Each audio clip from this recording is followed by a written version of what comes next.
दोस्तों नमस्कार। स्वागत है आपका हमारे इस यूट्यूब मंच पर।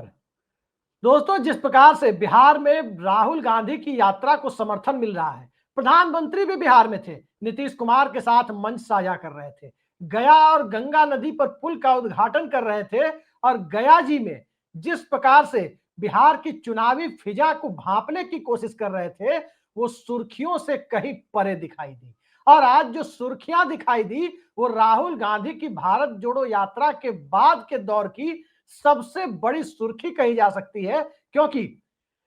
कल्पना कीजिए बिहार में राहुल गांधी भी हैं, तेजस्वी यादव, दीपांकर भट्टाचार्य और महागठबंधन के दलों के साथ यात्रा कर रहे हैं, वोटर अधिकार यात्रा। और प्रधानमंत्री नरेंद्र मोदी भी बिहार में है, नीतीश कुमार के साथ मंच साझा कर रहे हैं।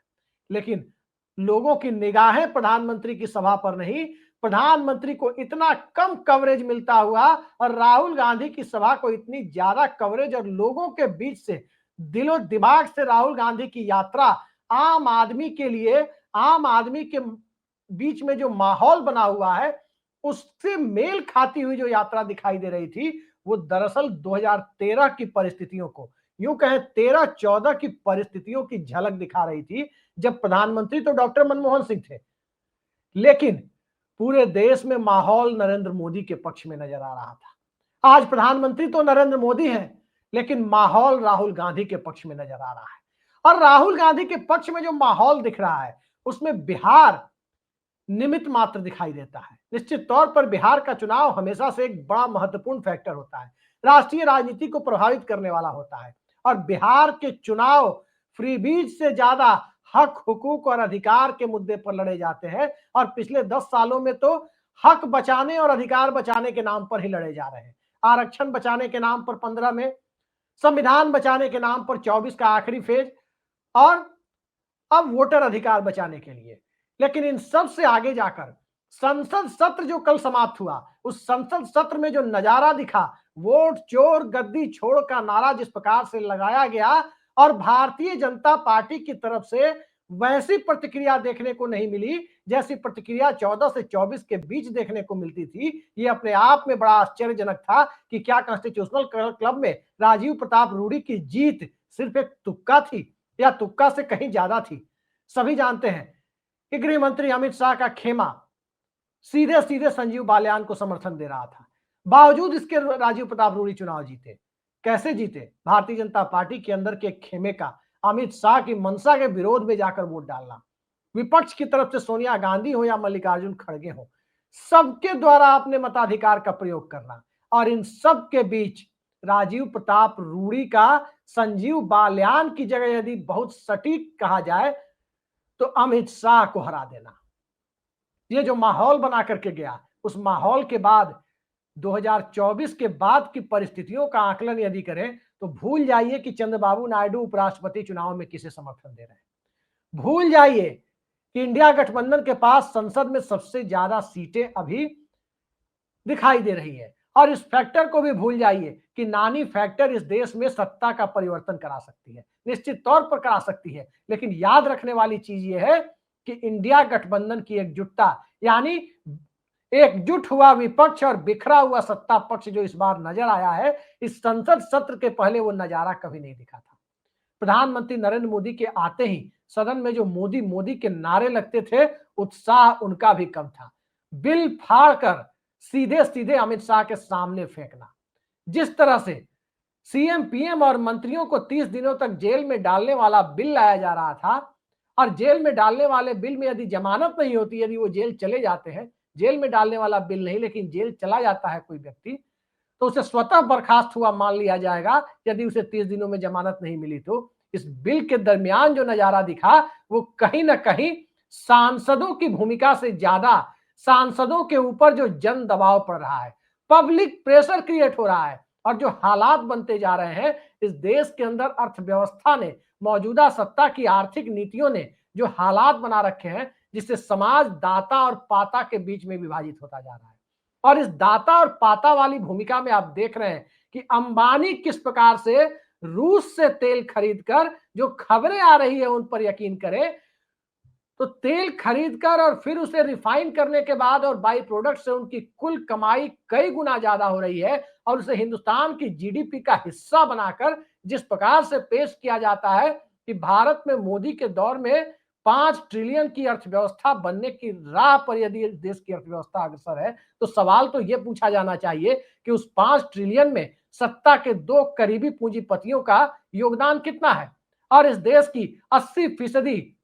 बेबस और लाचार आबादी जो 5 करोड़ राशन की सरकारी इमदाद पर जिंदा है, उसकी हिस्सेदारी कितनी है। जीएसटी में तो आधे से ज्यादा जीएसटी दे रहा है, लेकिन आधे से ज्यादा जीएसटी देने वाला तबका सड़क पर वोट बचाने के लिए भी लड़ रहा है, सड़क पर उतरकर आरक्षण बचाने के लिए भी लड़ रहा है, सड़क पर उतरकर अग्निवीर स्कीम के खिलाफ भी लड़ रहा है, सड़क पर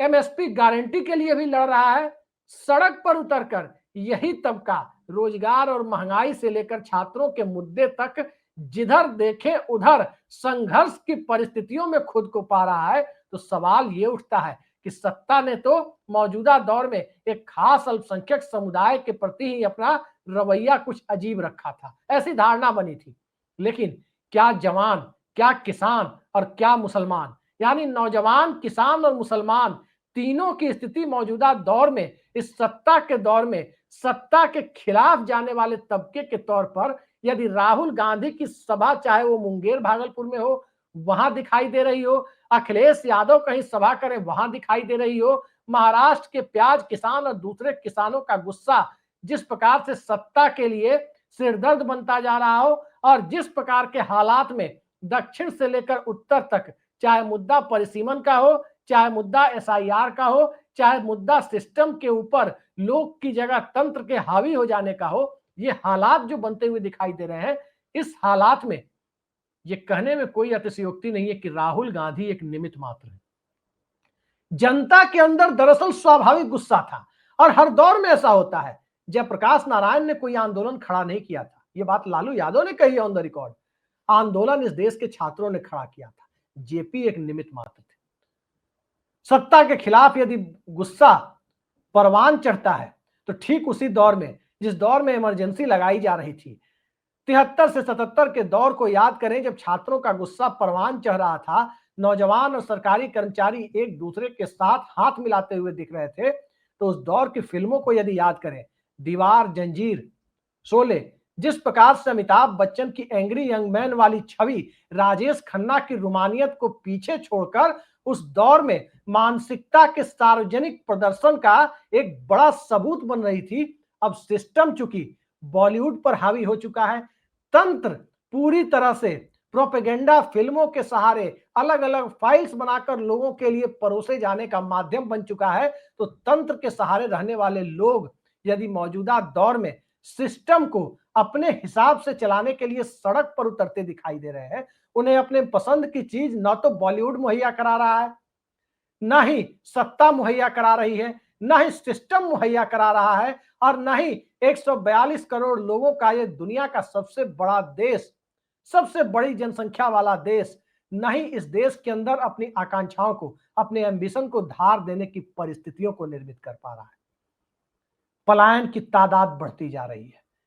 पलायन सिर्फ बिहार से नहीं हो रहा, पलायन इस देश से भी हो रहा है, हाई नेटवर्थ वाले लोगों का, क्योंकि उन्हें भारत के अंदर भविष्य दिखाई नहीं दे रहा। आखिर 5 किलो राशन के सहारे इस देश के सिस्टम को, लोकतंत्र को वोट तंत्र में तब्दील करने देने वाले सिस्टम में भला कैसे कोई अपने लिए, अपने एम्बिशन को, अपनी आकांक्षाओं की पूर्ति का माध्यम समझने की गुस्ताखी कर सकता है? कतई नहीं कर सकता। अमेरिका जाने वालों की तादाद बढ़ रही है, सिंगापुर जाने वाले लोगों की तादाद बढ़ रही है, यूरोप जाने वाले और दुबई जाने वालों की तादाद बढ़ रही है। क्या मजदूर और क्या प्रोफेशनल स्किल्ड लोग, हर तरह की फील्ड में आप देखें तो पलायन एक नियति बन गई है। और जिस दौर में पलायन नियति बन गई हो, उस दौर में मुद्दा प्रशांत किशोर भले ही उठाए पलायन का, लेकिन क्रेडिबिलिटी का संकट जो प्रशांत किशोर के साथ शुरू से बना हुआ है, अब भी वो हटा नहीं है। और क्रेडिबिलिटी के संकट के दौर में इंडिया अलायंस के स्वाभाविक नेता के तौर पर जब राहुल गांधी उभर कर आ गए हैं, तो तेजस्वी यादव का यह कथन कि अगले प्रधानमंत्री राहुल गांधी होंगे, इस बात को अब जनता प्रधानमंत्री बनाएगी, इसी लोकसभा के अंदर सांसद प्रधानमंत्री बनाएंगे, ये एक अलग विषय हो जाता है। लेकिन जनता के बीच मौजूदा सत्ता और सिस्टम के खिलाफ जो गुस्सा पल रहा है, जिस प्रकार से एक गिरती हुई अर्थव्यवस्था के बीच मांग घटने से कहीं ज्यादा लोगों की आकांक्षाओं के मरने की परिस्थितियां पैदा हो रही है, उन परिस्थितियों में वोट अधिकार यात्रा एक निमित्त हो सकती है। संसद के अंदर भारतीय जनता पार्टी का विक्षुब्ध खेमा, जो पिछले 10 सालों से सत्ता में होने के बावजूद खुद को विपक्ष से भी बुरी बुरी स्थिति में मान रहा था, न तो कोई मंत्री की हैसियत रह गई थी, न ही किसी संगठन के पदाधिकारी की हैसियत रह गई थी। आधा दर्जन के करीब रिटायर्ड ब्यूरोक्रेट कैबिनेट में ठोस दिए गए थे और जिस प्रकार के हालात बनाए गए कि बीजेपी का कार्यकर्ता दरी बिछाने के लायक ही है, संघ अपनी अहमियत को खोता जा रहा था, तो उन सब के बीच जिस तरह के हालात संसद में दिखाई दिए कि नारेबाजी का प्रतिरोध तक ढंग से नहीं हुआ, तो उससे आप अंदाजा लगा सकते हैं कि निशिकांत दुबे और मनोज तिवारी जैसे सांसदों के बूते संसद में क्वालिटी तो नहीं आ सकती। जिस तरह की क्वालिटी लोगों ने सोमनाथ चटर्जी जैसे लोगों के दौर में देखी है, वो निशिकांत दुबे पूरा नहीं कर सकते, स्वाभाविक सी बात है। लेकिन क्वालिटी के साथ यदि भरोसे की कमी भी दिखाई देने लगे, तो निशिकांत दुबे जैसे लोग किसी चुनाव में मीडिया बाइट देते हुए, क्लब के चुनाव में मीडिया बाइट देते हुए यदि दलाल जैसे शब्दों का इस्तेमाल करें, भले ही किसी के लिए करें, व्यक्ति के लिए करें या तंत्र के लिए करें, लोगों के अंदर वो परिस्थितियां ही ज्यादा दिखाई देती है। इसमें कहीं ना कहीं लगता है कि एब्सोल्यूट कंट्रोल यानी पूर्ण नियंत्रण की मानसिकता 400 पार का नारा फेल होने और 240 पर आकर सिमट जाने के बाद भी बदली नहीं है, और जनता इसी मानसिकता से छुटकारा पाना चाहती है। और इसी मानसिकता से छुटकारा पाने के दायरे में सामाजिक न्याय भी आ रहा है, जिस लड़ाई को कांग्रेस के अंदर अनिल जैहिंद बहुत मजबूती के साथ लड़ रहे हैं। कांग्रेस के लिए जिस प्रकार से उन समूहों में कांग्रेस को ले जाने की कोशिश कर रहे हैं जिन समूहों से कांग्रेस पार्टी पिछले 8-10 सालों के दरमियान उस तरह से जुड़ी हुई दिखाई नहीं दे रही थी जिस तरह से उसे दिखना चाहिए था। राहुल गांधी ने इस मिशन को समझा और अनिल जैहिंद जैसे लोगों को मौका दिया। लेकिन उससे भी आगे बढ़कर देखें तो एक समुदाय और कम्युनिटी वाली बात अलग है, जिसमें अनिल जैहिंद भी हो सकते हैं, प्रोफेसर रविकांत भी हो सकते हैं, तमाम दूसरे लोग हो सकते हैं। एक क्लास वाली बात भी है, वर्ग वाली बात भी सामने आ रही है। उस क्लास में स्टूडेंट भी एक क्लास है, उसमें नौजवान भी एक क्लास है, उसमें किसान भी एक क्लास है, उसमें मध्य वर्ग भी एक क्लास है, उसमें लोअर मिडिल क्लास और एपीएल बीपीएल के बीच में झूलते रहने वाला वो समाज भी एक क्लास है, जिस क्लास के सहारे हिंदुस्तान की सियासत के अंदर, भारत के अंदर, भारत के पॉलिटिकल इकोसिस्टम के अंदर अलग अलग समय पर हिंदुत्व की बयार तो कोई और बयार बहाने की कोशिश होती है। लेकिन हिंदुत्व की बयार का चुनावी ऑक्सीजन उस माहौल में तो बहाना आसान हो जाता है जिस माहौल का निर्माण लोगों की जेबें भरने और लोगों के पॉकेट में खर्च करने लायक पैसा आने की परिस्थितियां 6 पे कमीशन और मनरेगा के बाद मनमोहन सिंह ने निर्मित की थी। और जो परिस्थितियां मनमोहन सिंह ने निर्मित की, उन्हीं परिस्थितियों में उसके सबसे बड़े लाभार्थियों को मनमोहन सिंह इस देश के अंदर बदले जाने योग्य प्रधानमंत्री दिखाई देने लगे। लेकिन लोकतंत्र की नियति है, जनता को बदलाव करना चाहिए, लेकिन क्या बदलाव का वक्त अब करीब आ चुका है? और क्या इस बदलाव के लिए नायडू नीतीश अपनी अपनी परिस्थितियां ढूंढ रहे हैं, बिहार चुनाव के बाद की परिस्थितियों की राह जोह रहे हैं? और इन सब के साथ साथ राहुल गांधी के पक्ष में जो माहौल दिख रहा है वो साफ साफ सत्ता के खिलाफ जनाक्रोश की सार्वजनिक अभिव्यक्ति जब बनता जा रहा है, तो सवाल यही है, क्या उस जनाक्रोश को एकनाथ शिंदे नहीं भांप रहे? क्या उस जनाक्रोश को चंद्रबाबू नायडू, नीतीश कुमार या चिराग पासवान नहीं भांप रहे? या फिर उस जनाक्रोश को जयंत चौधरी और अनुप्रिया पटेल नहीं भांप पा रहे, अजीत पवार नहीं भांप पा रहे? बिल्कुल ऐसा नहीं है, सभी भांप रहे हैं।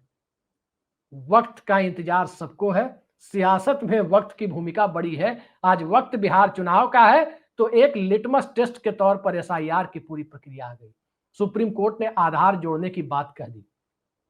आदेश दे दिया।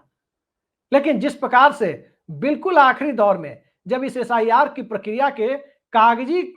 कामों को पूरा करने में महज 9 दिन बचे हुए हैं, तब सुप्रीम कोर्ट का आदेश आता है, तब लोगों को लगता है कि क्या 9 दिनों में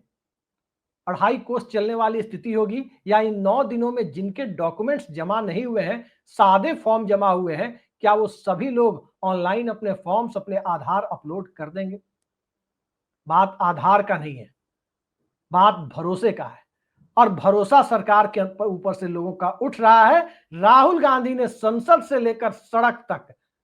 इस बात की सार्वजनिक अभिव्यक्ति करा दी है कि नरेंद्र मोदी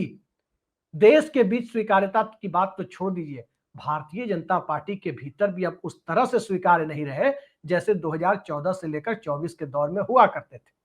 अब हालात बदले हुए हैं, लेकिन बदले हुए हालात में सियासत के पहले जनता किस तरह की परिस्थितियों को निर्मित करती है, बिहार चुनाव और कुछ राज्यों के उपचुनाव का इंतजार कीजिए, बहुत कुछ सामने आने वाला है। आज के लिए इतना ही।